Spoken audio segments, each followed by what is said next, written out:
Continuamos con el profesor Matis, que nos va a hablar de simulación. Bueno, vamos a hablar de una metodología relativamente nueva que existe en medicina. El doctor Richard Satava, cirujano de la Universidad de Washington, dice que ha habido dos grandes cambios en la historia de la medicina. El primer cambio fue el cambio de Flexner en 1910. Y el segundo cambio ha sido la aparición, 100 años después, la aparición de la simulación en las facultades de medicina. Y dice casualmente que ese golpe vamos a tener que esperar 100 años más para poder tener de golpe otro cambio significativo en la historia de la medicina. El laboratorio de simulación es un sitio donde se realizan actividades docentes basadas en representación de procesos a través de modelos o de maniquíes para pre- y posgrados en ciencias de la salud, de manera que no es solamente en pregrado, de manera que se considera que es una propuesta educacional de aprendizaje individual y rol propio de los estudiantes para desarrollar habilidades, actitudes y conocimientos. Para armar un laboratorio de simulación se necesitan unas condiciones especiales, una selección de la tecnología, hay que analizar y educar al profesor, hay que hacer un análisis de contenido y hay que hacer un análisis de la tecnología que se quiere usar.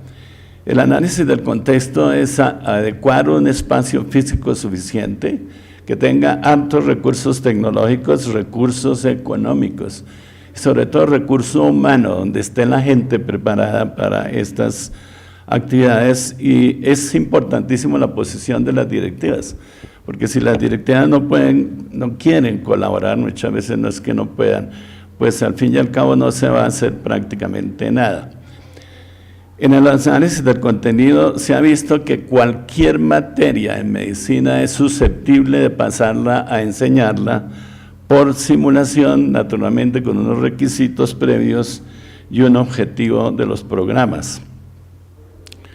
Los métodos de instrucción, allá utilizamos charlas, discusiones de grupos pequeños, estaciones prácticas, talleres, trabajo individual supervisado y presentación de casos clínicos con uso del paciente estandarizado o paciente simulado.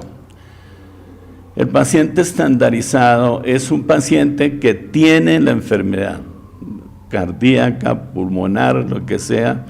Ese paciente lo contrata la Facultad de Medicina y lo pone en un listado, tienen una autorización naturalmente firmada para hacer exámenes únicamente no invasivos. Hay un cuadro de citas como si fuera un paciente común y corriente, tiene su historia clínica y hay un área de consulta externa donde el paciente se le ayuda muchas veces con un examen adicional. Pero esto es muy importante, hay una caja menor para el pago a los pacientes por hora y fuera de eso se les paga el transporte. El paciente simulado no tiene la enfermedad, simula la enfermedad, es más difícil hacerlo porque son cuadros clínicos aprendidos y simulados por un individuo que requiere estudio y enseñanza de la patología, también requiere una caja menor y hay inconvenientes porque generalmente son jóvenes y no hay patologías de adultos y la facilita tener una escuela de arte dramático en la universidad como lo tenemos en la Universidad del Bosque.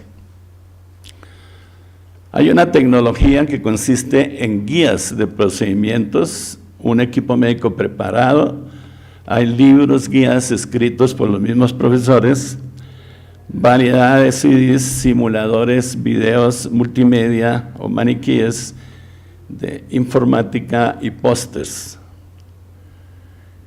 El análisis del estudiante. El estudiante en realidad debe tener un poco de mayor madurez y tiene mayor madurez. Es distinto enseñar al jovencito que enseñar al adulto. Y generalmente la enseñanza del adulto debe ser más de práctica, más de meter la mano. Y se llama andrología, está mal escrito ahí.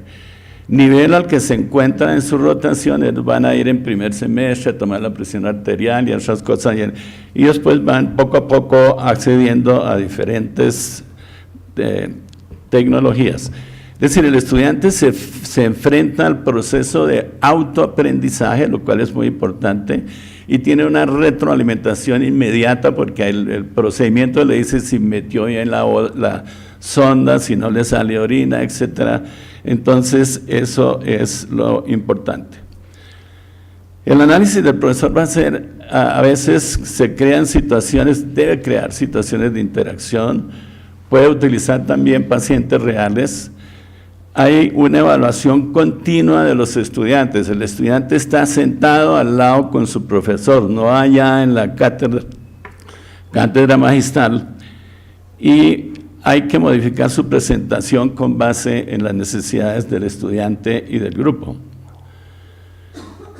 El profesor debe conocer los equipos y utilizar la tecnología. Hoy en día es diferente, los estudiantes llegan con muchísima tecnología, en cambio los profesores actualmente no la tienen, inclusive tienen la sensación de que van a ser cambiados por muñecos o cambiados por jóvenes médicos que manejan mejor la tecnología. Facilitar la comunicación con el estudiante, es un diálogo de doble vía. Usted está aquí con el estudiante, haga aquí, mire, corrija esto. Es un facilitador y evaluador del proceso de enseñanza. También se habla de la cibernética. La cibernética es una interacción entre una máquina o un dispositivo o un maniquí y un humano, a través de la retroalimentación y el control. Entonces, durante la interacción, el ser humano toma una información y la fija en su mente para reproducirla en un futuro al enfrentarse con su paciente. La finalidad de este cambio de simulación, entonces, es cambiar el aprendizaje pasivo por el aprendizaje activo. El estudiante aprende a aprender, aprende a elegir, aprende a adquirir determinados comportamientos y a repetir, lo cual es importante. Si se equivoca y tiene que repetir hasta que lo haga bien, y muchísimas veces sabemos que uno aprende más de sus errores en la realidad. Los pasos básicos del procedimiento, hay unas guías que se escriben de cada procedimiento. El estudiante las ha leído con anticipación, es una descripción paso a paso del procedimiento: pasar una sonda gástrica, pasar una sonda vesical. A veces el profesor tiene algunos videos y le muestra, o el mismo profesor le puede mostrar cómo hacerlo, de manera que hay una evaluación inmediata del estudiante, y lo importante es que el estudiante, si se equivoca, puede parar, repetir y volverlo a hacer cuantas veces quiera. De manera que la evaluación es una herramienta para informar al estudiante sobre su progreso, para guiar al instructor, si el estudiante está aprendiendo, para dar un informe sobre la asignatura, para continuar el proceso de aprendizaje como un método didáctico nuevo, y es una docencia más humana. Entonces, las ventajas para el estudiante es: primero, enseñanza en forma individual. El estudiante puede aprender a su propio ritmo, puede verificar y obtener resultados inmediatos, tiene una participación activa porque él es el que hace el procedimiento, elige su forma de aprendizaje y puede, como ya dijimos, repetir el procedimiento. Esto es, por ejemplo, algunos facilitadores del aprendizaje, donde uno está con un muñeco SAM, que no es el ideal para ruidos cardíacos, pero con esos instrumentos uno mismo puede, algún estudiante que le diga que tiene un soplo o algo, uno puede ponerlo inmediatamente. Generalmente hay unas cámaras de Gesell en que uno está, el profesor o sus mismos compañeros están viendo lo que hace el estudiante adentro, él no mira que lo están observando, y además se hace un registro en video, de manera que el estudiante sale después, ve su video y se ve cómo hizo sus cosas. Sería este en que está, esto es Harvey, un muñeco muy Hay una sesión de otoscopia, donde ve la otoscopia normal y 20 patologías del oído. Hay una oftalmología, donde ve el fondo de ojo normal y 50 patologías del fondo de ojo, incluyendo aterosclerosis, hemorragias, cualquier cosa de ese tipo. Tiene también habilidades en ginecología, puede dirigir, como hacia el lado derecho, dirigir un parto. Hay unas muñecas ahora más sofisticadas que se prende un botón y comienza el niño o el feto a descender y el individuo debe ir haciéndolo. Y además hace tactos vaginales y hace, como a la derecha, segmentos pélvicos que tienen diferentes dilataciones de 2, de 8, de 10, para que él vea cómo es que debe proceder inmediatamente. Los estudiantes se les enseña también a hacer cateterismo vesical en hombres, cateterismo vesical en mujeres. Se les enseña a hacer intubación gástrica para que ellos comprueben después al echar aire. Tiene también procedimientos de punción lumbar. A la derecha está el sitio donde ellos deben fijarse para meter la aguja, y aquí más a la derecha está cómo el procedimiento debe hacerse con técnicas completamente asépticas, con todo lo necesario, utilizando guantes, etc. Hay también muñecos para el catéter venoso central y catéter venoso periférico, en que uno puede estar guiando al estudiante si él no tiene. Y hay también unos muñecos especiales para suturas, manos también. Cuando ellos hacen esto de manos, se les pasa también a trabajar en un laboratorio con paticas de marrano para hacer sus propias suturas. Y se les enseña también la reanimación cardiopulmonar. Las escuelas de medicina hoy en día, todo estudiante debe salir de su escuela de medicina con un carnet de reanimación básica y reanimación avanzada. Aquí vemos que hay un pedazo de tráquea para intubación endotraqueal, para enseñarles las complicaciones. Hay otra microlaringia ya para faringe, para mostrarles cómo se debe pasar el tubo. Y las prácticas de cateterismo, reanimación cardiopulmonar básica y avanzada, tienen muñecos especiales donde pueden poner sondas, tubos endotraqueales, donde pueden dar respiración, donde puedan intubación.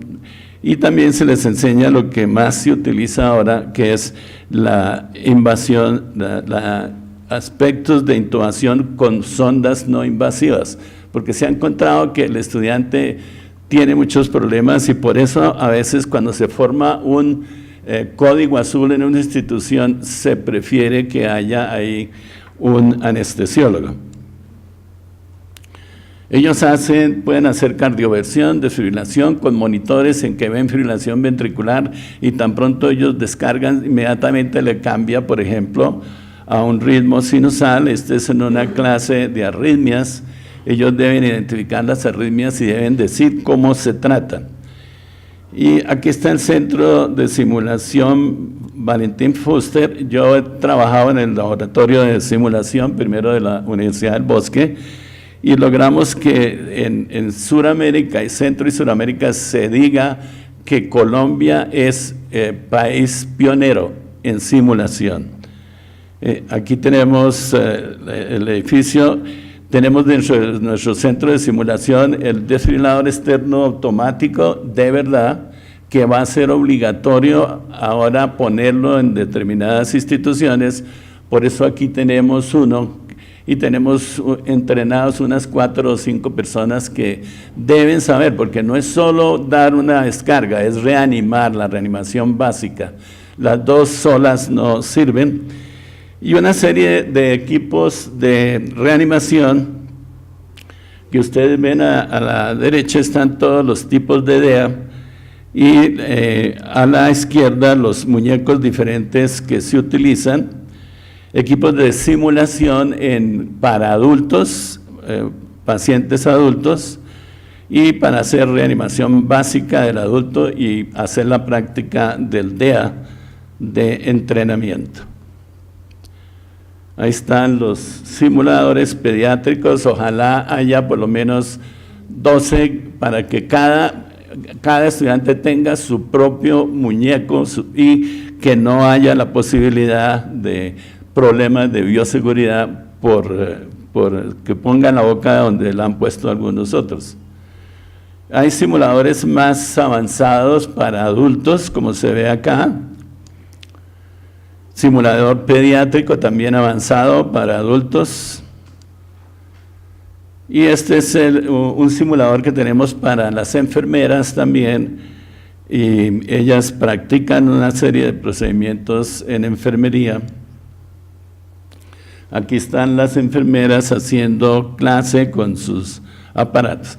En la parte inferior y a la derecha vemos los brazos que vienen con cortaduras para que los estudiantes hagan las suturas y si cuando se le acaben las cortaduras uno mismo le hace y consigue de esa manera más material.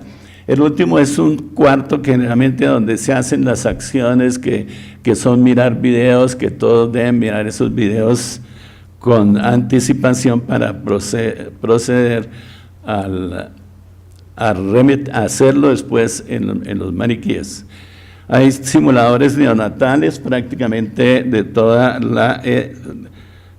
las edades y ven abajo un acceso intraóseo pediátrico, que es lo que se utiliza en determinadas circunstancias. Accesos vasculares, simplemente coger venas, coger arterias para hacer gases arteriales. Y hay también acceso umbilical neonatal. Todos estos muñecos, por eso pues es un poco caro hacer y es aún más caro. Hay ciertas instituciones como el Laboratorio de Simulación de la Javeriana en Cali, que ellos tienen es un hospital. Entonces usted va pasando el hospital pediátrico, va pasando por urgencias, va pasando por ginecología, por medicina interna, y es una cosa prácticamente tipo hospital. También tenemos unos métodos auxiliares, por ejemplo, los estudiantes hacen un taller de reanimación cardiopulmonar, hacen un taller de arritmias cardíacas, hacen un taller de isquemia, lesión, infarto, y ellos reciben el material que generalmente es hecho también por nosotros mismos o que debe ser hecho por los instructores. Aquí tenemos el simulador Harvey, uno de los que hay, creo que hay 3 en el país, hay uno en el Bosque, hay uno en la Fundación Cardioinfantil y hay uno en la Universidad de Pamplona.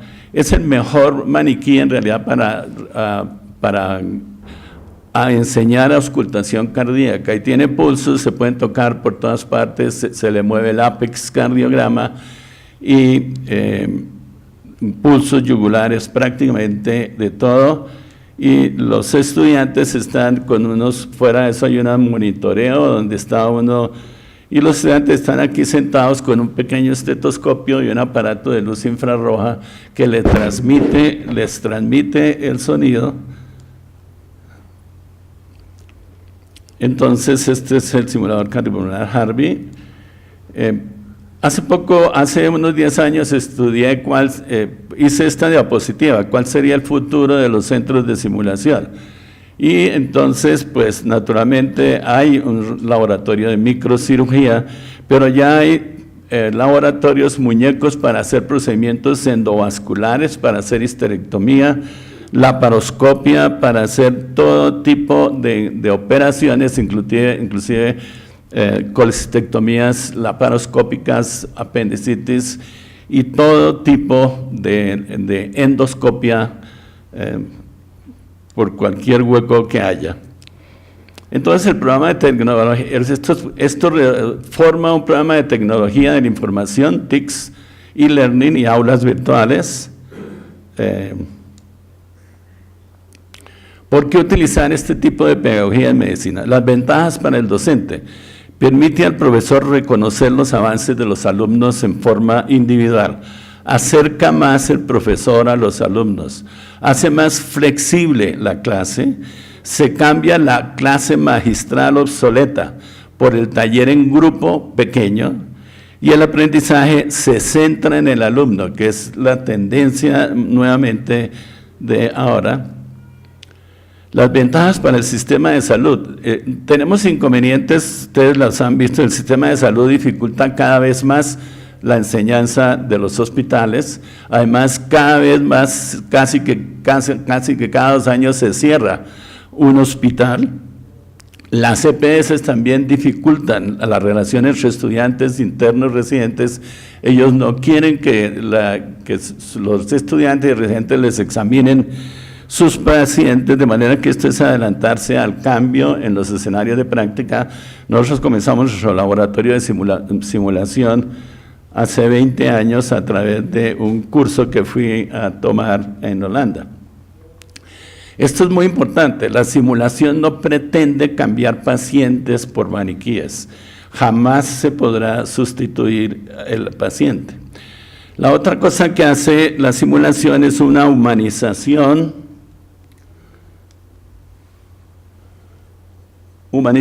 del uso de tecnologías. El estudiante puede cometer errores sobre un modelo, no sobre un paciente. Errar es humano. En medicina, errar es inhumano y puede ser fatal. Ustedes leyeron las últimas estadísticas que salieron. La tercera causa de muerte en los Estados Unidos son los errores médicos prevenibles. El primero es la enfermedad cardiovascular, cerebro y corazón. El segundo es el cáncer y el tercero son los errores médicos prevenibles. Uno podría llamar más bien los horrores médicos. Aumenta la seguridad del estudiante, optimiza su aprendizaje para cuando se enfrente al paciente, ayuda a comprender la trascendencia de su inicio en la práctica clínica y se les obliga a tratar los maniquíes como si fueran sus propios pacientes. Entonces el estudiante recibe evaluación de sus propios compañeros y a través del paciente y de su profesor o del maniquí, y este estudiante es grabado en circuito cerrado de televisión, de manera que él después puede ir y mirarse cómo lo hizo y qué errores cometió. Permite el aprendizaje tanto individual como en grupo y permite que el estudiante aprenda en un contexto de casos clínicos, donde prima el respeto por el paciente. Naturalmente haya obstáculos, gastos adicionales, ausencia de medios en algunas facultades de ciencias de la salud, lenta adaptación de los docentes, a veces rechazo, pero una vez utilizan la simulación ya no quieren hacer, por ejemplo, prácticas de semiología sin sus muñecos. Aunque hay suficiente demostración del costo-beneficio, nosotros hicimos un estudio en realidad comparando en el Simón Bolívar, porque allá iban la Javeriana, iban los estudiantes del bosque y estudiantes de la costa y estudiantes de la sabana. Y no podría decir que uno era mejor que el otro, pero sí se veía mayor habilidad en nuestros pacientes. El estudiante comienza poco a poco, como dice, es decir, primero va a tomar presión arterial, a mirar pulso, etcétera. Ya después va a hacer todos estos procedimientos de intubación. De manera que el laboratorio de simulación es una excelente herramienta para nuestro medio necesitado de campos de práctica y pacientes. Debe ser utilizada en el contexto adecuado, debe equilibrarse con la práctica clínica de acuerdo al semestre en que está, es útil en todos los niveles de enseñanza y ciencias de la salud. Los estudiantes de posgrado tienen un mes de prácticas en el laboratorio de simulación, van a ver reanimación y el que es oftalmólogo pues va a hacer exclusivamente disecciones de ojo, etc. Puede ampliarse a todos los campos de pre y posgrado. Sugerencias por la experiencia adquirida, pues muchas veces las enfermeras han tenido más arranque para esto. La simulación en la Universidad Nacional fue por la simulación en enfermería, Pero yo creo que es mejor, se evitan gastos teniendo un laboratorio común para todas estas entidades de ciencias de la salud. Van psicólogos, van gente, los psicólogos naturalmente tienen su propio laboratorio de simulación. Entonces, miren esto que nos dice prácticamente cómo es que se hace la medicina. La enseñanza tradicional en ciencias de la salud se considera la clase magistral un método obsoleto. Y le dice aquí, le enseñé a Bidú a hablar. Y la otra dice, pero yo no lo oigo hablar. Dice, yo dije que le enseñé, no que él aprendiera. Y eso es desafortunadamente, uno va y da una clase, le importan 5 si aprendieron o no aprendieron, si fue complejo, etcétera. De manera que esto, afortunadamente, todas las facultades de medicina en este país también comenzaron con estos laboratorios.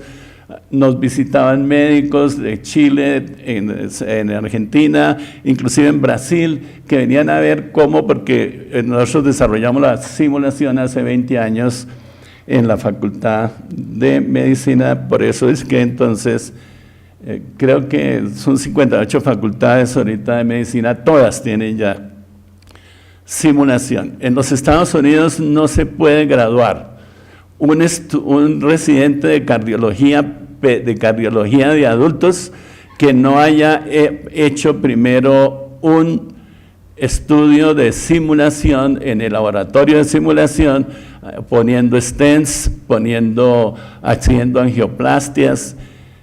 Les exigen 3 semanas en la parte de cateterismo cardíaco. Muchísimas gracias. Muchas gracias, profesor Matiz. Vamos a continuar con el orden del día. A continuación, tenemos la intervención del ingeniero Jorge Reynolds, quien también es miembro de nuestra institución, ha sido uno de los pioneros en la parte de dinámica cardíaca, inventó el primer marcapasos y ha sido una persona que ha sido totalmente incondicional con nuestra academia, forma parte de la comisión del museo, nos ha ayudado mucho y nos ha hecho unas donaciones absolutamente invaluables. Doctor Reynolds, tiene la palabra, por favor. Bueno, primero que todo, quiero felicitar a la academia, al doctor Salazar, por abrir estos campos de la tecnología tan importantes hoy día en la medicina. El médico sigue haciendo su diagnóstico, su tratamiento, su seguimiento de su paciente, pero para eso necesita de herramientas. Y las herramientas vienen en su gran mayoría de afuera, vienen de las ingenierías, vienen de la física, vienen de las matemáticas, y hoy día la interdisciplinaridad en todo esto es de gran importancia.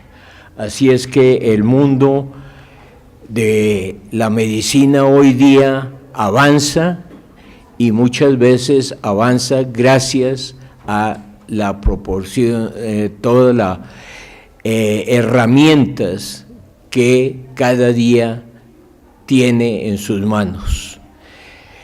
Así es que vamos a hablar hoy, sin distraernos en otros campos, de la nanotecnología y cómo la nanotecnología comienza a ser de gran importancia dentro de la medicina, de la industria y de gran cantidad de campos en que esos elementos, la dopación de materiales con mezclas y demás, han hecho un mundo totalmente diferente y que también con gran cantidad de aplicaciones en la medicina, y probablemente en 5 años tendrá ya una posición que será una especialidad completa, la medicina en nanotecnología. El mundo de la nanotecnología es verdaderamente increíble.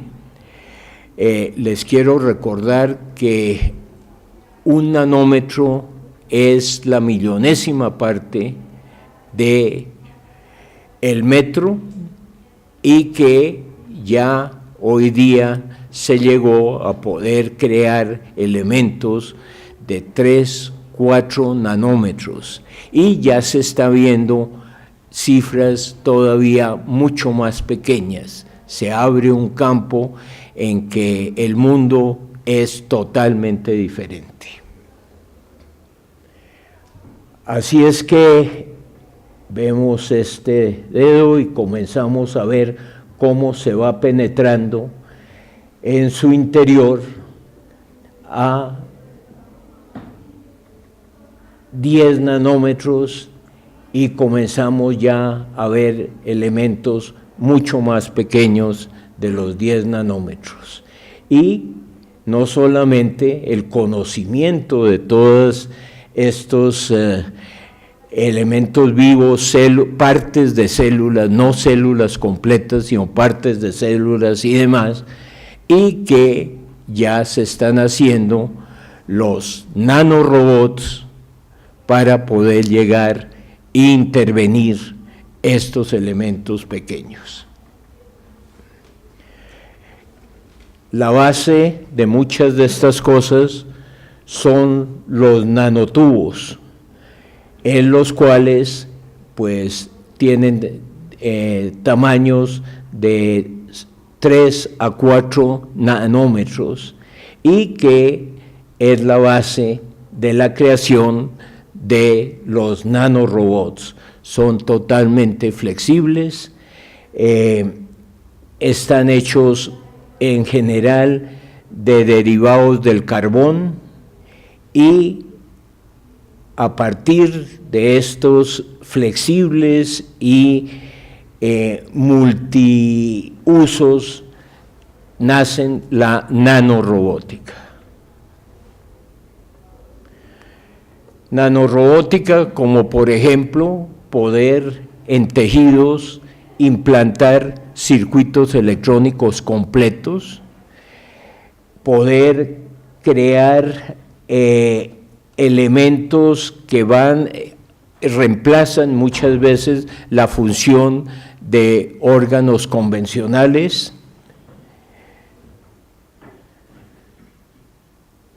y aquí vemos algo un poco ciencia ficción todavía, que es cómo se inyectan estos nanorobots por millones y que son alrededor de 100 veces más pequeños que un glóbulo rojo. Así es que estos elementos van directamente a la zona afectada y de una u otra manera la van a intervenir, con transporte de drogas, diferentes sistemas, y son absolutamente selectivos, porque únicamente comienzan a liberar la droga en el momento en que se encuentran en el sitio al cual se le ha asignado. Los nanorespirocitos es una de las cosas que ya se está usando y son pequeños glóbulos con oxígeno que van a los tejidos inferiores y de esta manera restablecen en muchos casos tejidos que por falta de oxígeno, por condiciones en que el transporte del oxígeno no se está llevando a cabo, y estos respirocitos son los que hacen revivir esos tejidos. El doctor Ginás en los Estados Unidos ya desde hace casi 10 años está trabajando en los nanocables. Los nanocables consisten en unos pequeños sistemas que se introducen por la femoral, se llevan en casos de accidentes cardiovasculares y esto por medio de imágenes se puede localizar en el sitio donde ha sucedido ese problema. La siguiente. Y ahí, desgraciadamente, el video le pasó alguna cosa y no está corriendo. Vemos los nanocables cómo principian a crecer y a crear interconexiones con las neuronas. Esto lo están haciendo desde hace ya tiempo y en animales en los cuales los resultados cada día son mejor, la depuración de estas técnicas cada día mejoran y están en la espera de la aprobación para poder usarlos en los primeros pacientes.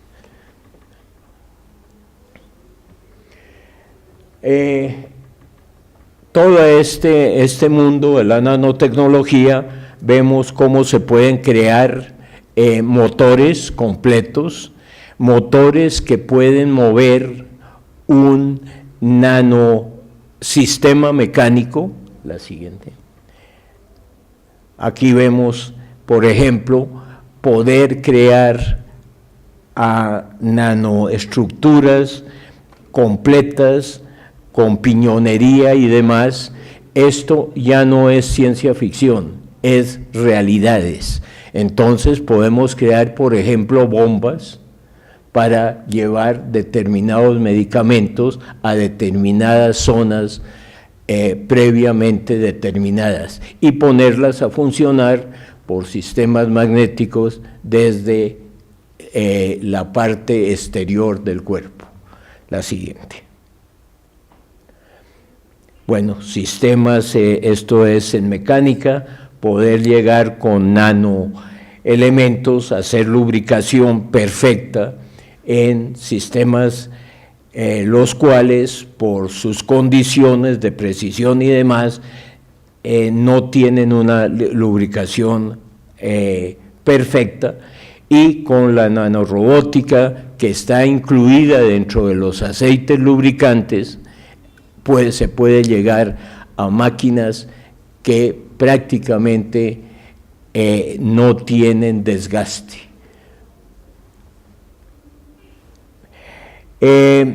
Las nanobombas, que tienen más o menos unos 50 nanómetros de tamaño, es otro de los elementos para poder de manera selectiva la liberación de drogas con depósitos, los cuales pueden ser de varios meses y hasta años, y de esta manera desde la parte exterior con nanocircuitos electrónicos incluidos se puede graduar su cantidad de liberación de diferentes tipos de drogas.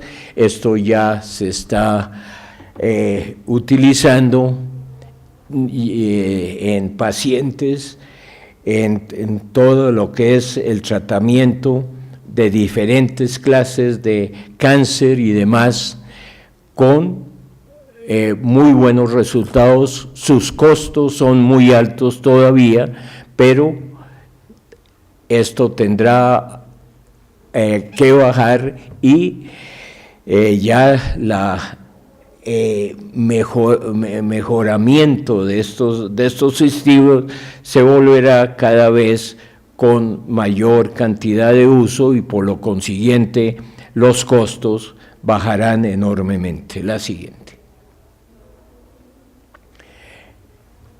En ojos, pues se está trabajando ya no como un sistema experimental sino ya en humanos la creación de circuitos completos, los cuales se implantan en los ojos, no solamente para corregir problemas existentes, sino también para aumentar la luminosidad, aumentar la visualización de los pacientes.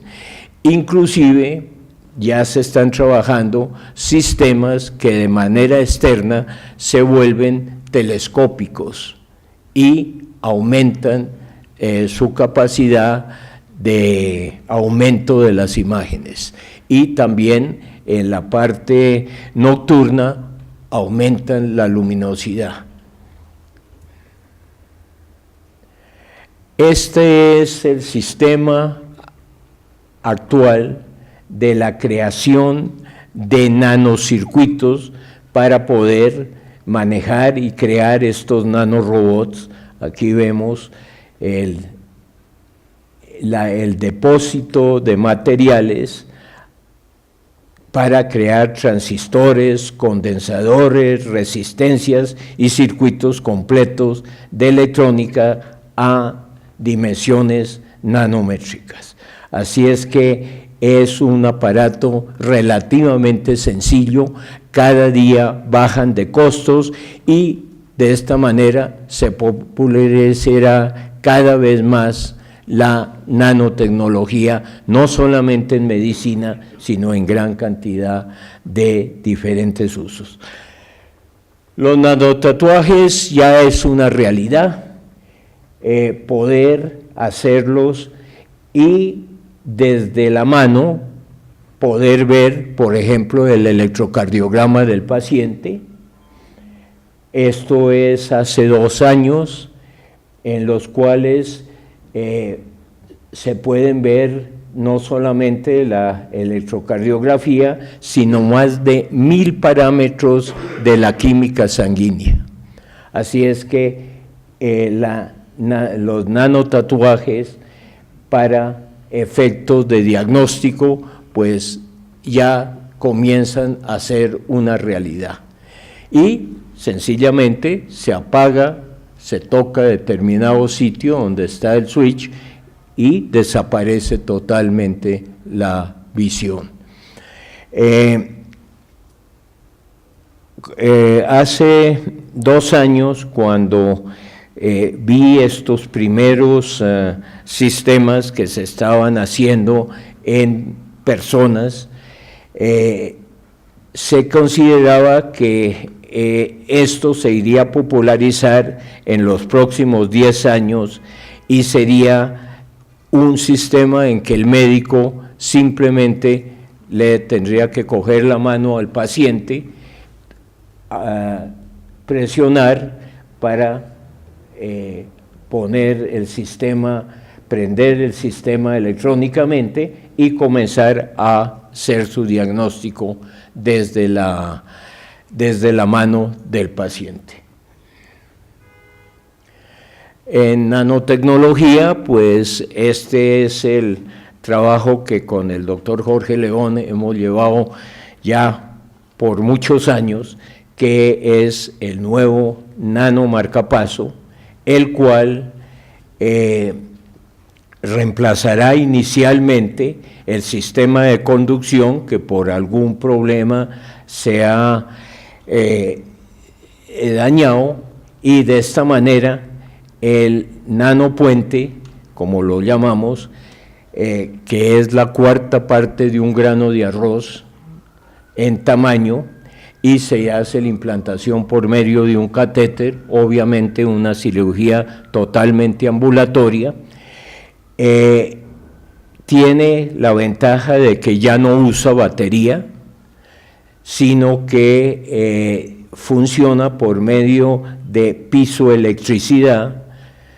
Si ustedes recuerdan en física que un cristal, cuando se comprime, produce corriente, entonces con sistemas de cerámicas dopadas tiene el recubrimiento y la misma contracción del corazón produce la electricidad para su funcionamiento.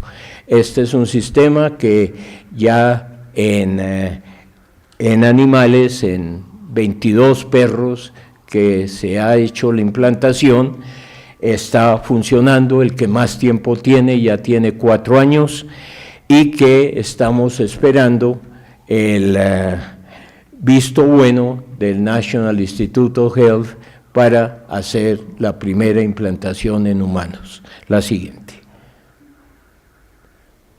Esta es todo lo que se puede llegar a visualizar el sarcómera con sistemas simulados ya en la parte de enseñanza a niveles de nanométricos de visión. La siguiente.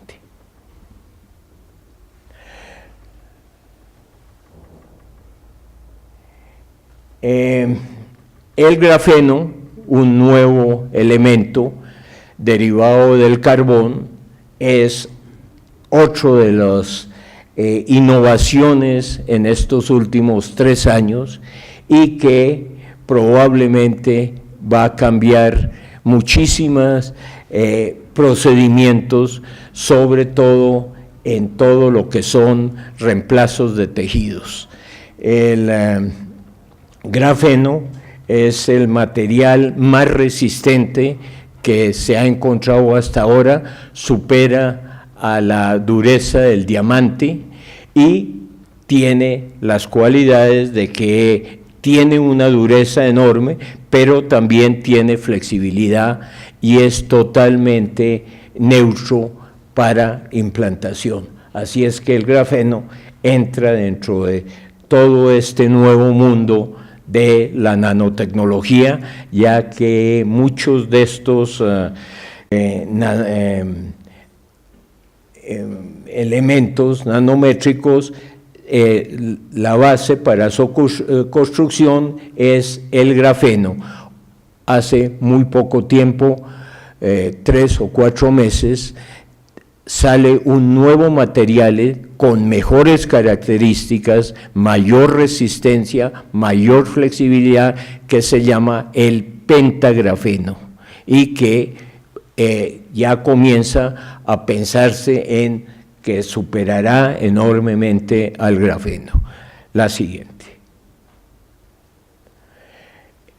El teléfono celular en todo esto se vuelve ya no el teléfono celular, sino nuestro ayudante personal que ocasionalmente lo usamos para llamar por teléfono. Y que vemos la evolución que tiene gracias también a la nanotecnología, en la cual la tableta se vuelve de tercera dimensión, totalmente flexible, y que tiene el grueso de una hoja de papel. Esto ya es una realidad. Probablemente hacia mediados o fines del año entrante, los nuevos teléfonos celulares serán como el que vimos inicialmente. Y aquí tenemos algo también muy interesante. 5 diarios mundiales sacan el nuevo periódico, que ya es en un sistema con una cubierta de materiales a nivel nanométrico que dan la misma textura que el periódico, el mismo tamaño y demás, pero que diariamente lo conectamos a internet y nos cambia todo el texto, y de esta manera pues el periódico que conocemos desaparecerá, y de esta manera los bosques y demás serán los protegidos con este nuevo sistema, y los costos también de los nuevos diarios. La siguiente. Y esto es para recordarles la película del viaje fantástico de los años 60 con Raquel Welfer, y en el cual se predecía ya el uso nanométrico, que era un paciente muy importante, el cual había tenido un accidente cerebrovascular y por medios en los Estados Unidos hacían la reducción de un submarino y su tripulación y hacían todo un viaje en todo el sistema circulatorio y finalmente llegaban al sitio donde estaba el problema, lo corregían y después de muchos accidentes, de pasar por los pulmones y demás, salía el submarino en una lágrima del paciente. Esto era lo que se pensaba en los años 60, totalmente ciencia ficción, y lo que superado se está convirtiendo en realidad. Muchas gracias. Muchas gracias, doctor Reynolds. Vamos a complementar con la ponencia del profesor Matiz sobre telemedicina. Profesor Matiz. Bueno, vamos a hablar de la telemedicina que yo verdaderamente pienso que va a ser la medicina del futuro en un país como el nuestro, tantos problemas de transporte, de montañas, de ríos. Comienzo por la definición. La telemedicina es ofrecer servicios médicos o de salud a distancia, en todo lo que se hace en salud, también en promoción, en prevención, en rehabilitación, y que generalmente es prestado por profesionales especialistas. Naturalmente debe ser un servicio eficiente, de fácil acceso y brindado con equidad, utilizando las tecnologías de la información y la comunicación. Esto lo inició la OPS y la PAHO en reunión de expertos en 1997. Se acuñaron los términos de telesalud o cibersalud. Esto se ha diversificado ahora a teleeducación, telemonitoría, teleconsulta, teleradiología, telepatología, telepsiquiatría, teledermatología, telecardiología y otros, e instó a los Estados miembros a que debían utilizar esto como una verdaderamente herramienta fácil y no tan costosa. Los sinónimos son telesalud, telemedicina, e-health, e-salud o medicina virtual. ¿En qué consiste entonces esto? Hay un servicio de la gente que recibe y provee el servicio, ayudado por una gente que hace las técnicas de tomar un electro, de usar un endoscopio. Hay una aplicación aquí de la tecnología en salud, utilizamos el hardware, software, instrumentos de registro, y naturalmente utilizamos las telecomunicaciones, muy importante como conexión en redes, líneas de conexión. ¿Qué servicios se pueden prestar en telemedicina? Envíos de imágenes, TAC, ultrasonido, mamografía, resonancia magnética, biopsias de pacientes estudiados en un centro de referencia hacia otras instituciones que no disponen de estas maneras de tener un patólogo muchas veces. Teleconsultas en tiempo real o en tiempo diferido y interconsultas con especialistas para obtener criterios de diagnósticos. Es decir, la telemedicina, para ser efectiva, debe ser inmediata, debe ser de 24 horas el servicio y debe ser más barata. De resto, la telemedicina en realidad no sirve si no es así.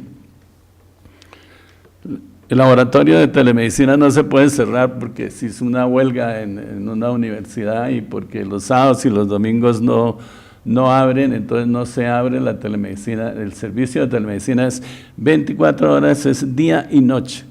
Y los médicos atienden esto por la noche desde sus casas a través de internet. Entonces hay realización de telediagnóstico en tiempo real y diferido, o sea, teleconsultas de Leticia, de los sitios más apartados que ustedes consigan. Hay también ya teleeducación. Nosotros, por ejemplo, para hacer los cardiogramas vimos que había poca instrucción en cardiología y en la interpretación de los electros.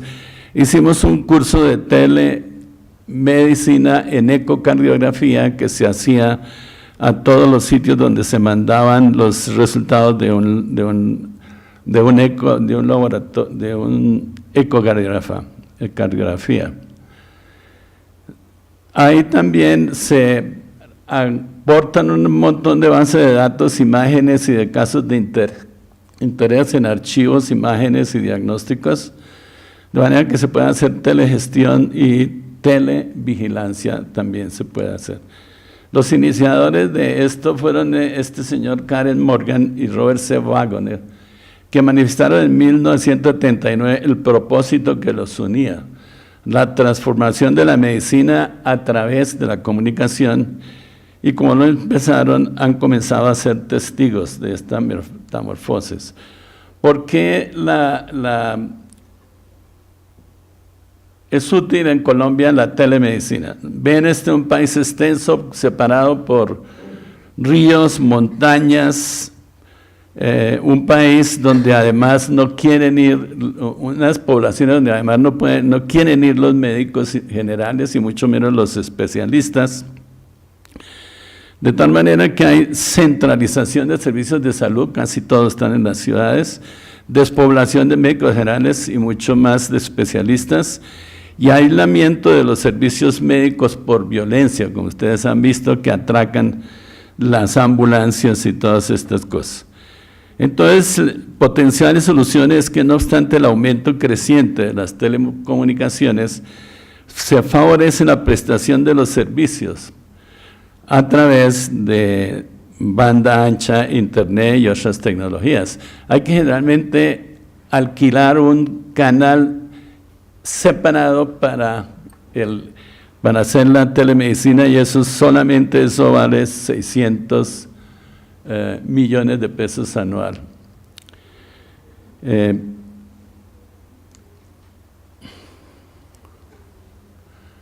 ¿Cuáles son las necesidades del servicio? Es facilitar el acceso de la población al servicio, por eso también se llama de equidad en la medicina, al servicio, porque por las limitaciones geográficas no tienen posibilidad de ofertas de esta atención, que lo vean especialistas, que le tomen un electrocardiograma, y por lo tanto es un servicio de utilidad. No obstante ser a distancia, la telemedicina debe tener los mismos niveles de seguridad y calidad que la práctica médica presencial. Ese es el laboratorio de telemedicina que yo comencé hace 10 años, donde duré 7 años, y me retiré últimamente para volver a la Escuela Colombiana de Medicina, de manera que hay una serie de enfermeras que toman las llamadas telefónicas, el nombre del paciente, qué medicaciones toma, qué le pasa, de dónde vienen, y estas señoritas le pasan esta información a los médicos. Uno recibe y puede contestar el ecocardiograma, depende de la urgencia. El más urgente se contesta y se manda en 4 minutos.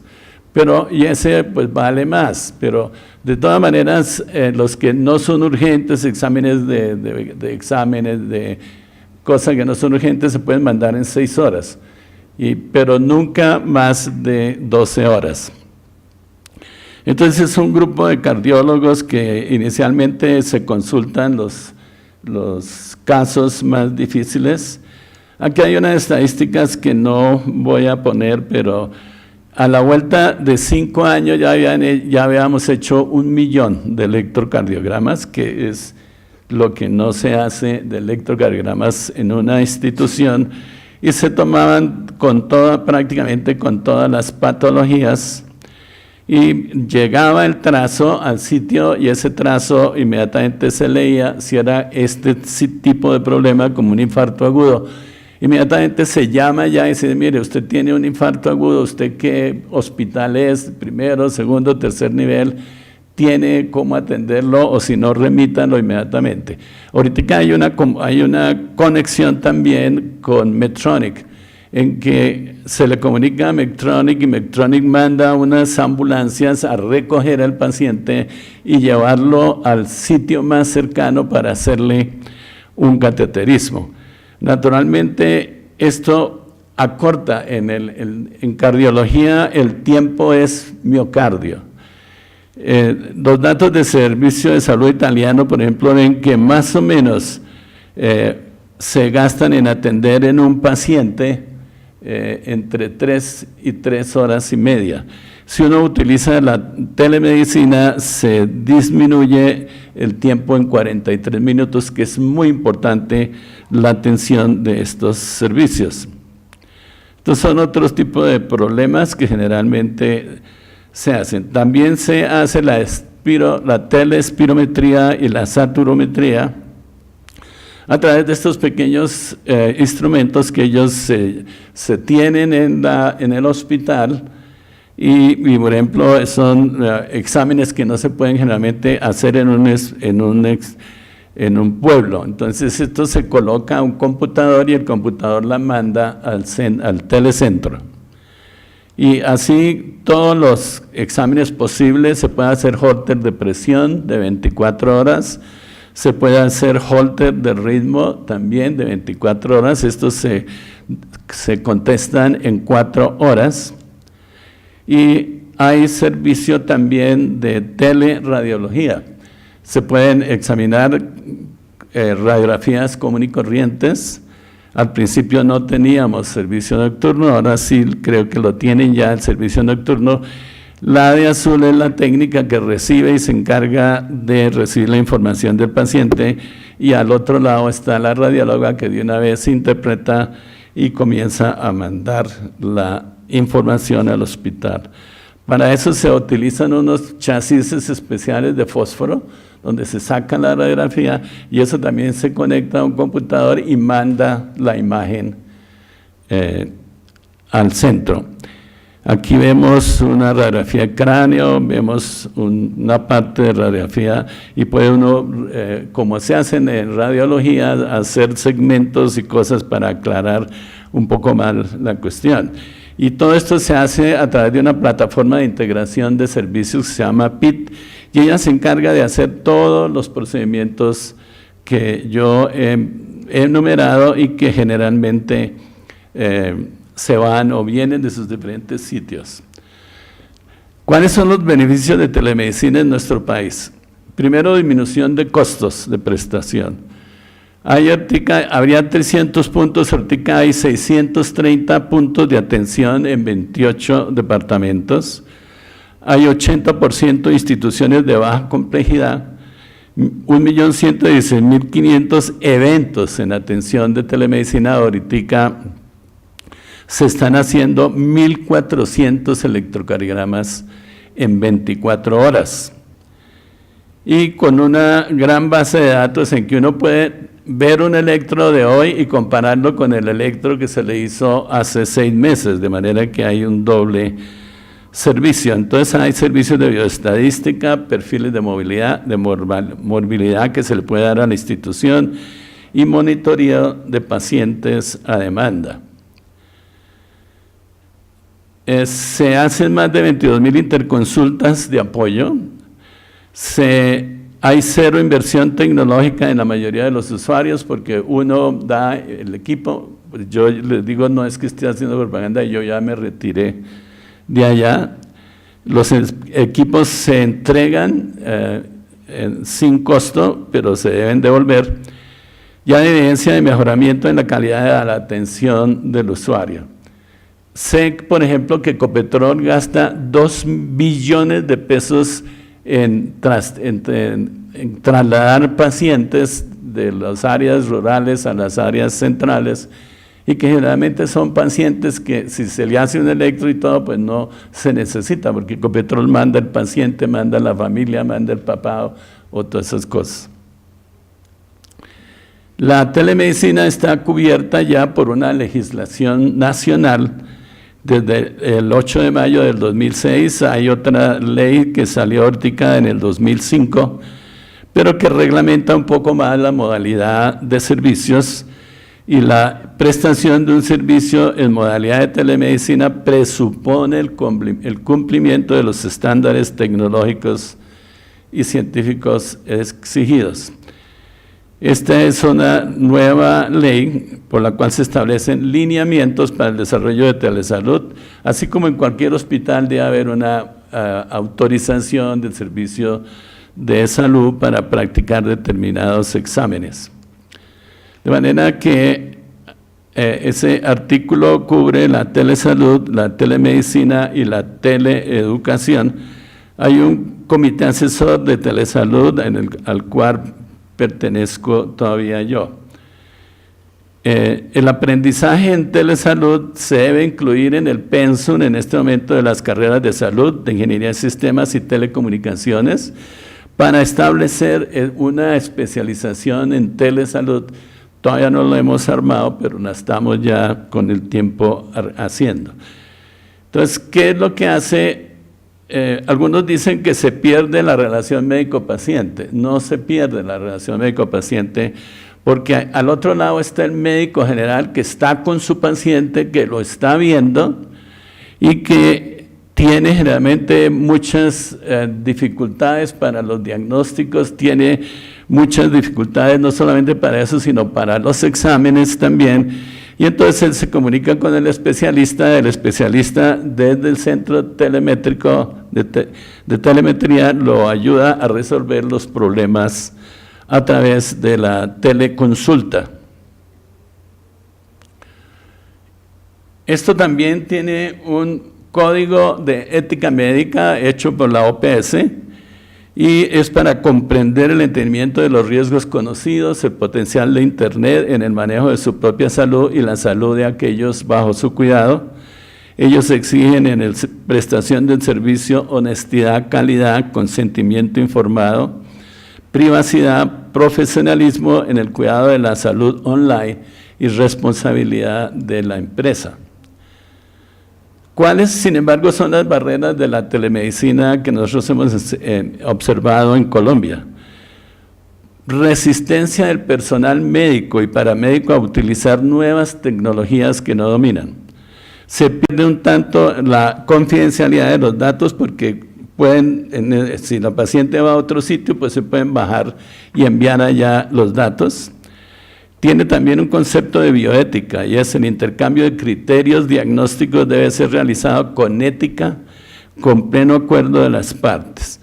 Por este motivo, la ley de ética médica se acabó de reformar y yo le encargué precisamente al doctor Sánchez que se encargara de que quedara incluida la telemedicina, porque esta es una práctica muy importante que no quedaba cubierta legalmente, y el nuevo código va a salir dándole también la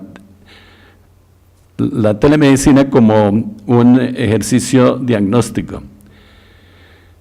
Hay la infraestructura física y de tipo económico, requiere inversiones elevadas, la depreciación de los mismos equipos, los cambios tecnológicos y los costos naturalmente de mantenimiento.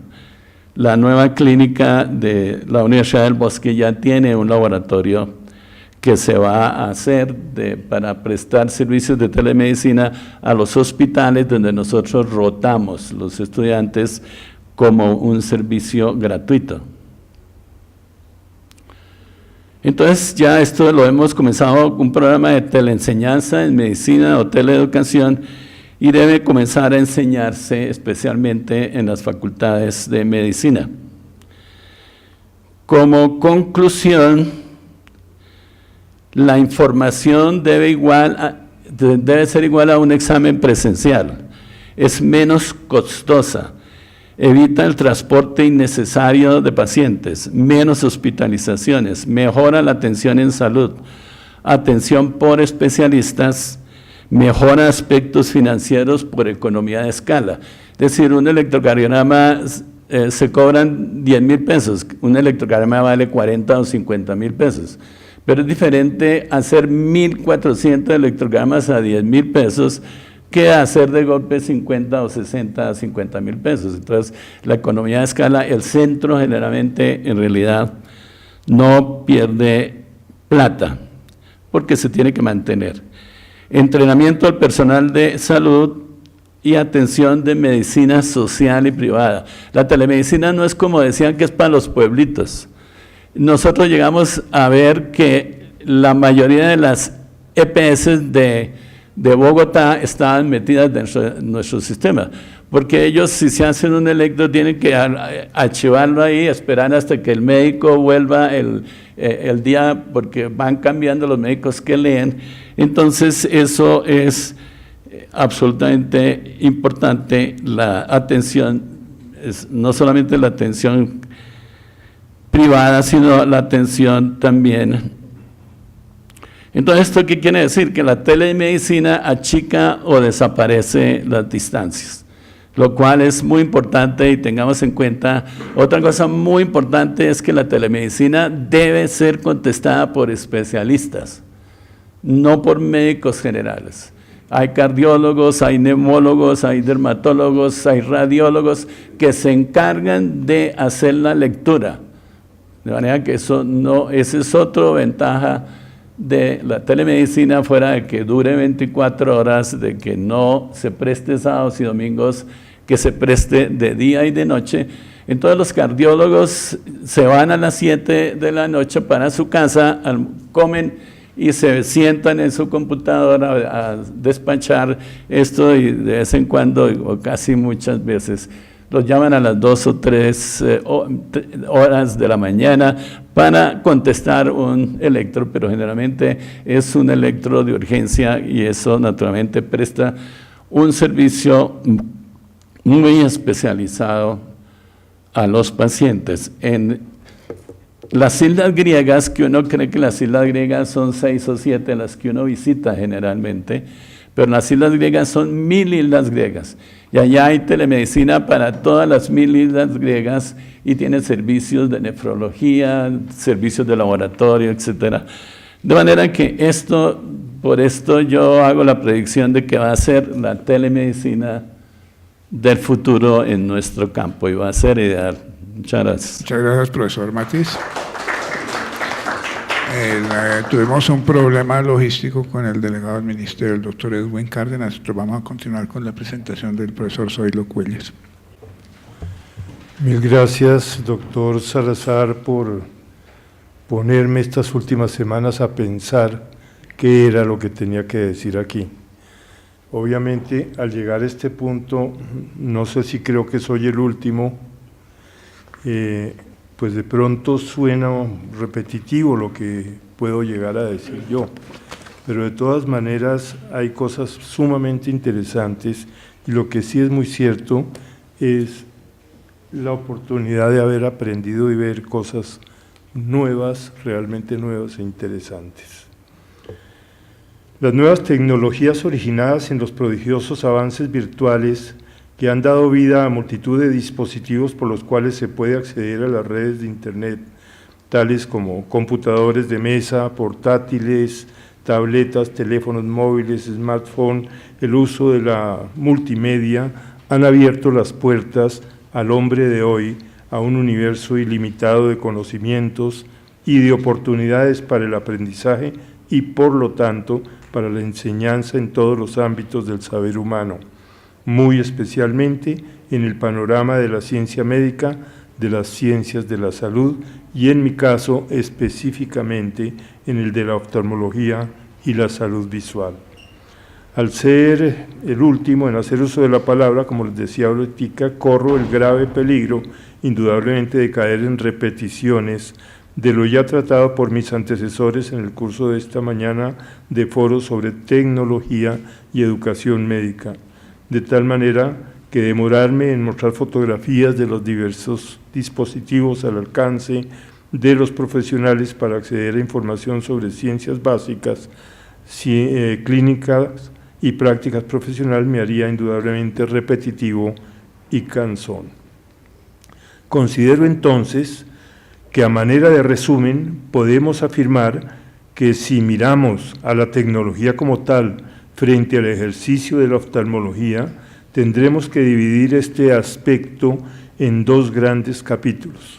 El primero, relacionado con los equipos electrónicos que nos permiten ingresar al ambiente virtual, equipos de los cuales ya hice mención en mi primer párrafo, capítulo que incluye los portales, bibliotecas virtuales, blogs, páginas web y demás sitios de Internet en los cuales podemos encontrar la información pertinente para lograr la obtención de información general y de última generación indispensable para nuestro ejercicio profesional. Aquí traigo a cuenta lo que decía el doctor Salazar esta mañana del doctor Google, que realmente, tal vez quiero contar una anécdota, doctor Salazar, que tiene que ver no exactamente con cirugía, dijéramos, plástica, pero sí con un otorrino que operó a un paciente joven americano en Cali de un problema nasal. Y lo operó, salió una cirugía, un resultado excelente y tenía que permanecer en la ciudad de Cali 1 o 2 semanas más para el postoperatorio que iba en forma excelente. Dentro de su no hacer nada en el hotel, resolvió meterse al internet y encontró un consentimiento informado español en el cual le decía que una de las cosas importantes para explicarle es que como era con anestesia general, él se podía morir en la cirugía. Y se fue donde su médico y dijo: doctor, usted no me explicó que yo me podía morir. Dijo: pero señor, un hombre de 35 años con todo correcto. Dijo: señor, usted está obligado a hacerlo. En resumen, le costó al cirujano 300 millones de pesos que le demandó y le ganó el paciente americano con la ayuda de Mr. Google. De tal manera que ese conocimiento de los pacientes es importante tenerlo en cuenta. El segundo capítulo tiene que ver con la tecnología oftalmológica propiamente dicha, aplicada a la formación de residentes y a la exigente actualización permanente de los especialistas en ejercicio, tema que analizaremos al final. De tal manera que dentro de lo que he visto en la mañana hay muchísimo dedicado a la tecnología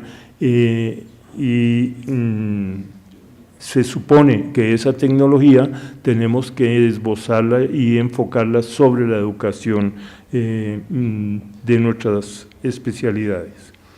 Existiendo numerosos sitios virtuales idóneos para la adquisición de conocimientos oftalmológicos para la docencia, voy a poner simplemente 3 ejemplos que rápidamente trataré de pasar. 3 sitios, el primero de ellos, el Diagnostrum, sitio en el cual el profesional encontrará un interesante resumen de la principal información de punta en oftalmología, incluido tanto el aspecto optométrico como el que tiene que ver con la clínica y los procedimientos quirúrgicos, así como el de los adelantos tecnológicos al respecto. Consta de un primer bloque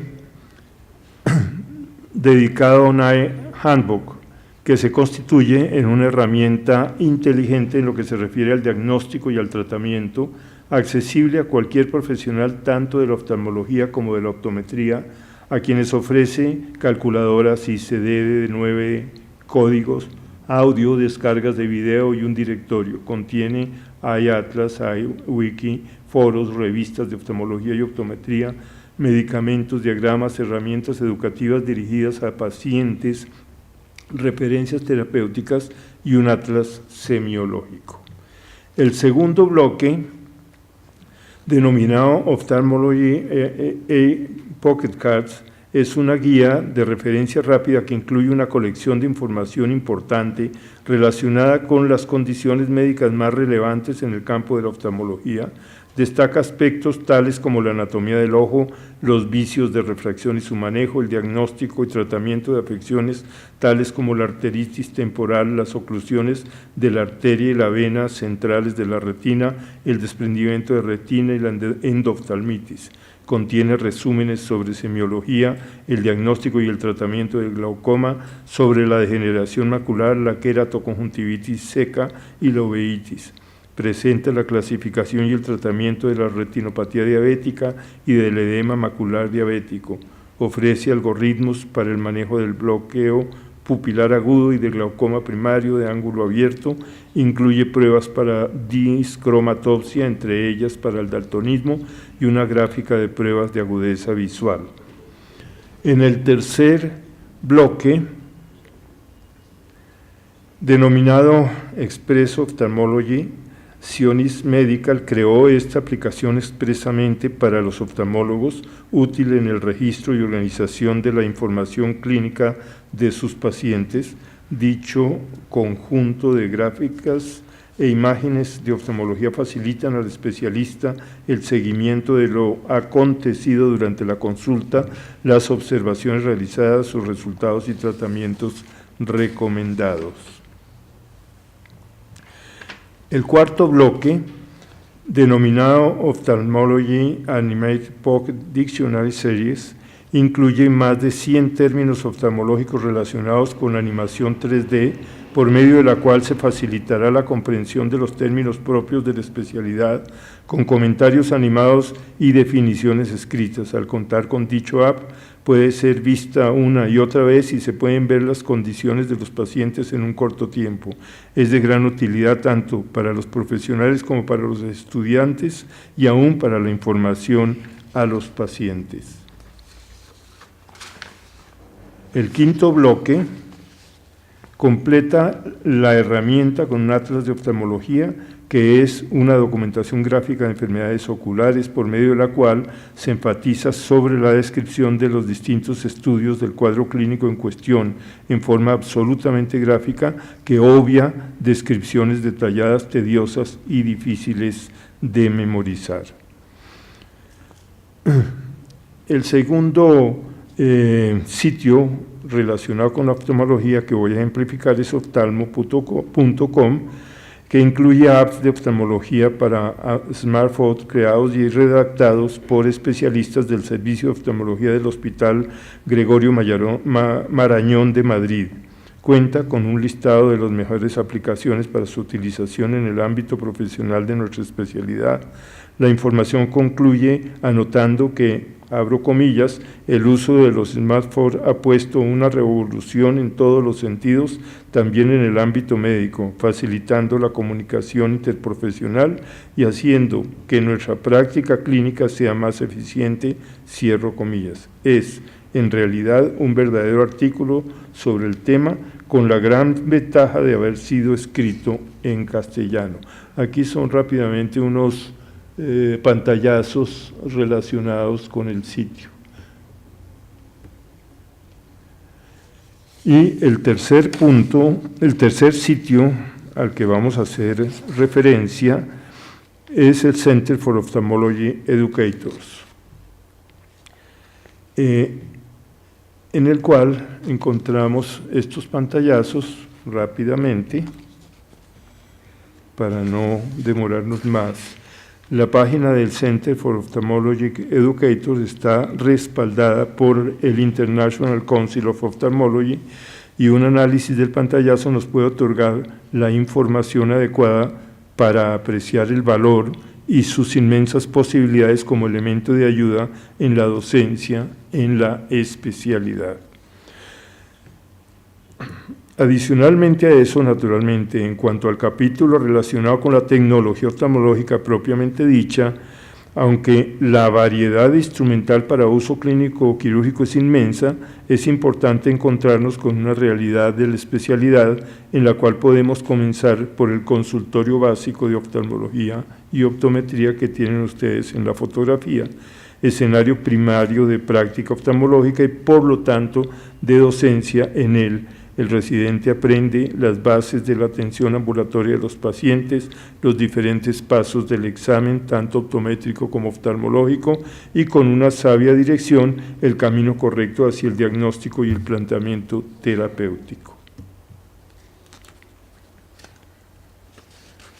Unos ejemplos rápidos sobre equipos sofisticados. El examen también existen también elementos adicionales en el ámbito de la tecnología, herramientas utilísimas para la educación y la formación de los nuevos especialistas en oftalmología.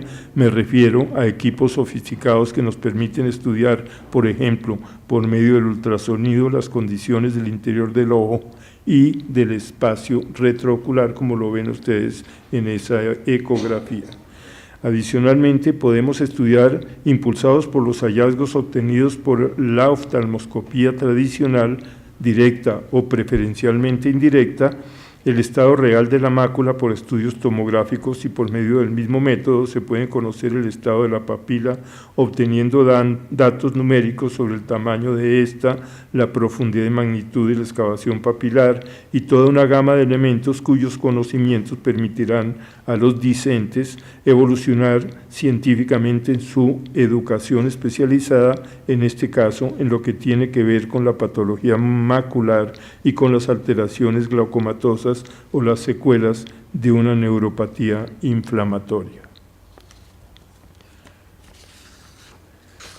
La fotografía de la izquierda representa un corte del ángulo camerular que enseña al residente no solamente su anatomía, sino las diferentes variantes y la forma de medirse la amplitud de dicha estructura y su relación con el glaucoma.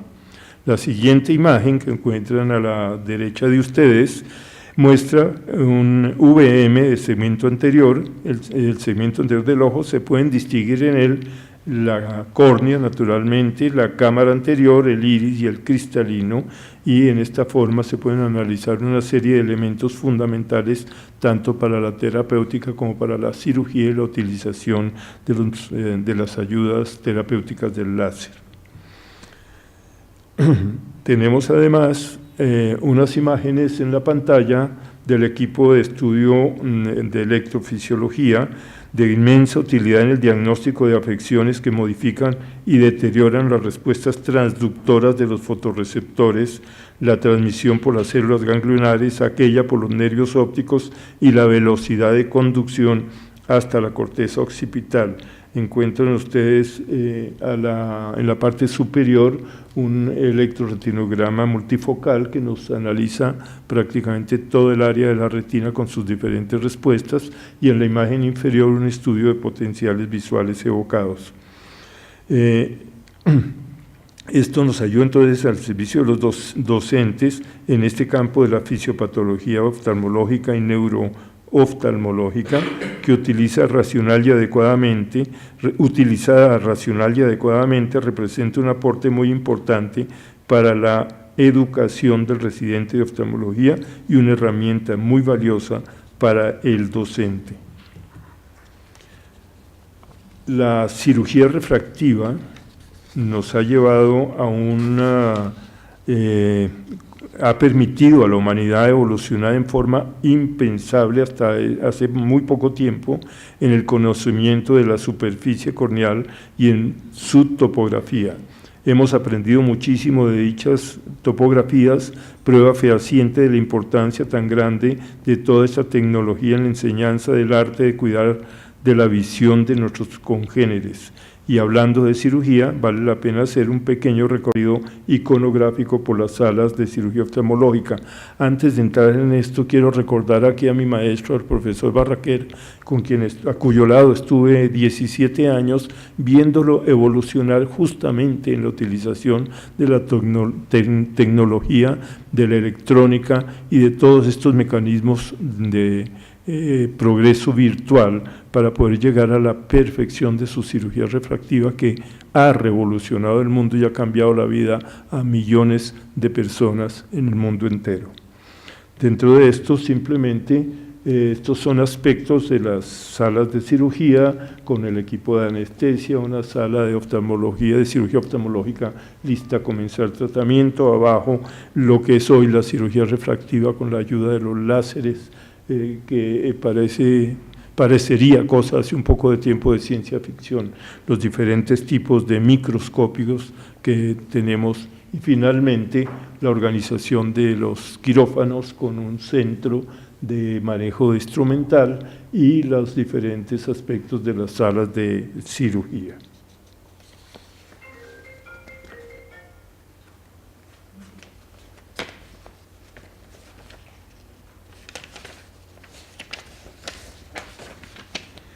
La serigrafía anterior nos muestra claramente el nivel de tecnología con el que se dota hoy a los quirófanos oftalmológicos y se puede entrever claramente el valor docente que representa esta unidad para el joven médico que realiza su residencia en un programa académico de oftalmología y que cuenta así con el mejor escenario de práctica para el desarrollo de sus habilidades quirúrgicas en la especialidad. Las charlas sobre la simulación son importantísimas y en oftalmología, al menos que recuerde yo rápidamente, existen en el ámbito de la cirugía refractiva y mucho en el de la cirugía de catarata por la técnica actual de facoemulsificación, que tiene una curva difícil de aprendizaje, y hay simuladores que nos permiten evolucionar en este campo para llegar al paciente a hacer cirugía con un índice de complicaciones más bajo.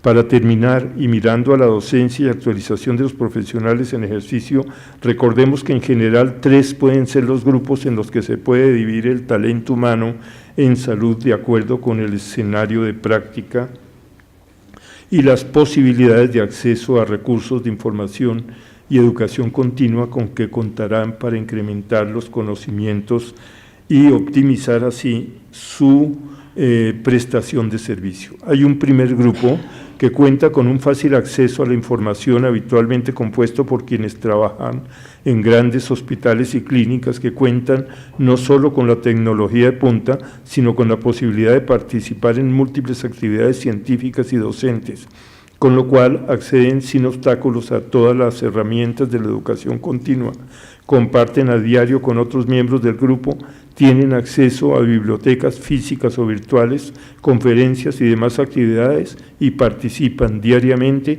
en lo que pudiéramos denominar como la tertulia médica, que indudablemente es uno de los grandes auxiliares de nuestro aprendizaje y que no necesariamente tiene que ser presencial, puesto que sabemos que por vía virtual se logra tener ese tipo de conferencias múltiples y adquirir los conocimientos de personas mucho más doctas que nosotros. En el otro extremo nos encontramos con un grupo que pudiéramos denominar de bajo nivel, conformado quizás por una gran mayoría del talento humano en salud que se encuentra por fuera de las posibilidades mencionadas, aislados de los polos de desarrollo sanitario, que ejercen en periferias citadinas marginadas, en poblaciones aisladas, en pequeños hospitales y clínicas de provincia, en áreas prácticamente rurales, donde no tienen la opción de acceder a bibliotecas y mucho menos a publicaciones costosas. No les es posible, por costos, realizar desplazamientos de actualización. Este importante grupo es merecedor de una atención especial en educación continua, debiéndoseles facilitar el acceso a todo recurso de ella, minimizando sus costos, evitando sus desplazamientos y demás gastos, a la vez que se les debe garantizar su acceso a la información en beneficio de la comunidad a la que sirven. Aquí sí es que es actual la presentación de telemedicina que nos hacía hace unos minutos el doctor Matiz y todos esos aspectos de formación a distancia. Existen, naturalmente, un grupo intermedio que acoge toda una gama de niveles y escenarios intermedios de práctica en los cuales se mueven profesionales y trabajadores del sector con posibilidades mayores o menores de acceder a herramientas de formación continua en sus respectivas profesiones. Ninguno de estos grupos debe ser desatendido. Así, las estrategias de educación continua deben multiplicarse, adecuarse para hacerla universal, adaptarla a todos los escenarios de práctica en aras de obtener una calidad óptima en la atención en salud, puesto que el gran reto es la calidad. Durante el segundo periodo presidencial de la Academia Nacional de Medicina, de quien esto les habla, se realizó un proyecto de investigación sobre la elaboración de 10 cursos virtuales de educación continua a cargo la estructuración técnica por parte de ILADIVA, con base en contrato firmado con la Academia con Colciencias, trabajo que se acompañó con la realización de una prueba piloto. Es importante y por eso quiero traerles esa prueba piloto, porque creo que es un buen resumen de conclusión de este foro. Se ofrecieron los cursos a 250 médicos rurales de Boyacá, siendo tomados algunos de ellos por 43 de esos profesionales. La evaluación inicial en promedio obtuvo una calificación media no superior a 5.5 sobre 10, en tanto que en la evaluación realizada al finalizar cada profesional del curso por él seleccionado, la calificación promedio alcanzó 8.5 sobre 10.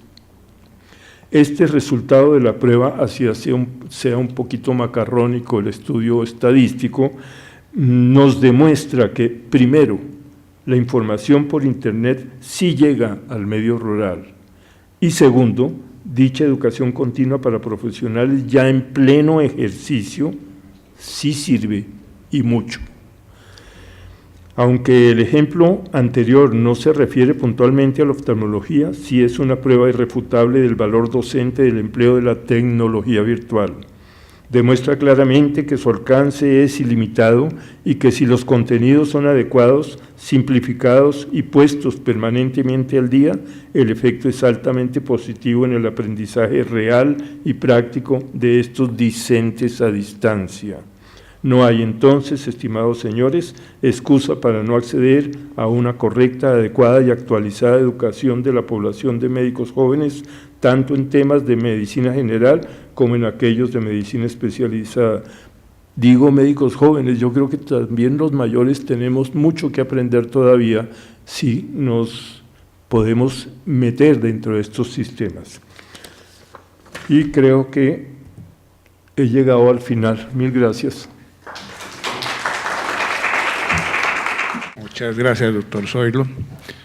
Siguiendo con el programa, por políticas institucionales se me ordenó cancelar la siguiente intervención. No sé si alguien del auditorio quiera tomar la palabra antes de hacer algún comentario o algo. Doctora.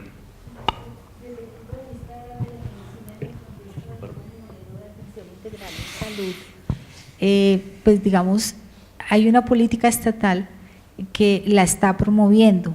Sin embargo, lo que, digamos, observamos es que ha habido muchos proyectos pioneros de telemedicina, pero que no se observa como una sostenibilidad y desarrollo creciente. Pues digamos, para el doctor Matiz, que tiene la experiencia, ¿cuál es la principal dificultad en que la telemedicina articule desde el punto de vista funcional a las nuevas formulaciones políticas de reforma del sistema de salud y, por qué no decirlo, del sistema de seguridad social? Profesor Matiz. La telemedicina, como yo mostré, está ya aprobada por el gobierno y ya ahorita sale también aprobada por el Código de Ética Médica, que era importante también. Pues generalmente, digamos, la escuela va a comenzar con un programa de telemedicina, por eso me retiré yo de allá para no tener problemas y vamos a hacerlo en los hospitales donde nosotros mandamos estudiantes inicialmente, pero se pretende que eso sea después un curso, sea un laboratorio para particulares para EPS y todo, de manera que eso se va a hacer allí en la escuela, no como un proyecto propiamente de educación, pero sí van a rotar ahí estudiantes y eso va a hacer que desafortunadamente tanto en simulación como en telemedicina también faltan en realidad estudios que justifiquen la relación de costo-efectividad. Doctor Bernal. Una pregunta para el doctor Matiz también, hablando de la telemedicina. Que el doctor Matiz decía que uno de los problemas es que se podía disminuir en cierto grado la confidencialidad de los pacientes, teniendo en cuenta que Colombia es un país de médicos y de juristas. Entonces, ¿qué tanto es, si es en cierto grado, qué tanto grado es ese cierto grado? Es la pregunta, si se puede saber en este momento. Naturalmente es la misma confidencialidad que se guarda ahorita. Si usted ve a un paciente de una EPS, usted puede traer la historia clínica que le dieron y toda esa cuestión, ¿no? De manera que, pero en realidad generalmente el paciente ni siquiera conoce a la persona que está al otro lado haciendo la telemedicina, y hay una relación entre el paciente, el médico que está allá o la enfermera que está allá y que está observando, de manera que se mantiene esa relación, de golpe no tan perfecta, ¿no? Pero es el mismo modelo de confidencialidad de las historias clínicas ahora, que están todas automatizadas en las clínicas, y entonces uno entra ahí y saca la información. Yo creo que mientras eso sea entre médicos, de golpe ahí se tapa todo. Muchas gracias, profesor Matiz. ¿Alguna otra pregunta? Bueno, les agradezco mucho su presencia. Se les comunicará el próximo foro. Muchas gracias.